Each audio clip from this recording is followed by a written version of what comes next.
The genetic editing of plants to contain edible vaccines is well underway. Work is being done with bananas, potatoes, tomatoes, lettuce, rice, wheat, soybeans, and corn. Companies like Medicago are using gene editing to turn plants into mini bioreactors. Medicago's manufacturing facility looks like a nursery, but inside these plants, they're growing a new kind of vaccine. The technology is called a virus-like particle. At Medicago, we use a careful step-by-step process to develop vaccines, using our plants as mini bioreactors. We start with the gene sequence or code of a virus.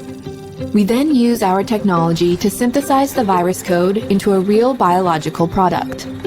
The code contains genetic instructions that our plants can read, and we insert it into bacteria called Agrobacterium tumefaciens. We submerge the plants in a bath with the bacteria that carries the information into the plant cells.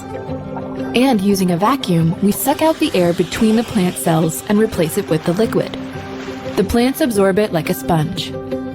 At the end of their bacterial bath, we return our plants to a carefully controlled greenhouse to let them get on with their natural growing business for at least 4 days. Now the plants will start producing the most important ingredient of our vaccines, virus-like particles. Gene editing is now officially in our meat industry. Lobbyists for the cattlemen and pork associations in several states have confirmed that they will be using the mRNA COVID vaccines on their livestock.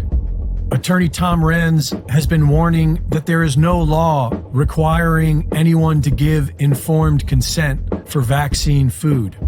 There are no laws requiring anyone to tell you the food you are buying has been vaxxed with the spike protein clot shot. The UK recently passed into law the Genetic Technology Precision Breeding Bill. The bill amends the Environmental Protection Act of 1990 to exclude references to precision-bred organisms so far as they relate to marketing. Precision-bred organism is another term for gene-edited. So now in the UK, food that's been gene-edited can be legally marketed as non-GMO. And if this UK gene-edited meat makes its way to America, it can be labeled non-GMO here as well.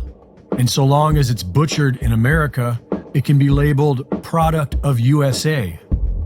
The fake alternative meat being pushed by Bill Gates and others is made of immortal cell lines. In other words, cancerous tumor cells. Real meat is being blamed for climate change.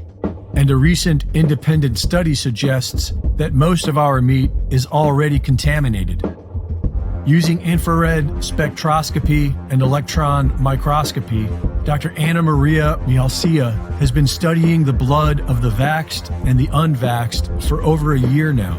And at first, she was finding the same contamination in only the blood of the vaxxed, a contamination that she describes as ribbon-like structures, much like the mysterious blood clots being found by coroners.